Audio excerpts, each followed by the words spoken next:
जी हाँ दोस्तों, रितेश पांडे ने खेसारी लाल यादव के साथ की कंट्रोवर्सी रसियन को लेके, जिसके बाद खेसारी लाल यादव का रसियन आएगी सॉन्ग ट्रेंडिंग नंबर पर चला गया।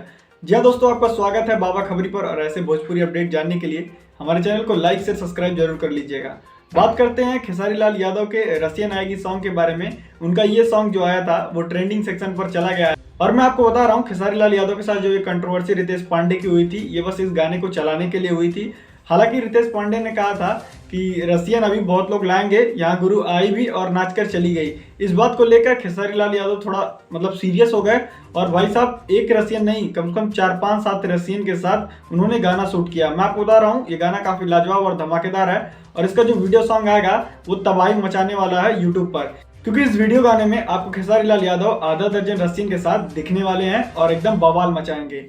आपको क्या लगता है, क्या खेसारी लाल यादव रितेश पांडे का जवाब रियली में दे रहे हैं या इस कंट्रोवर्सी को खाली गाने को चलाने के लिए क्रिएट किया गया था? तो हमें कमेंट बॉक्स में जरूर बताइएगा और ऐसे भोजपुरी अपडेट जानने के लिए हमारे चैनल को लाइक से सब्सक्राइब जरूर करिएगा।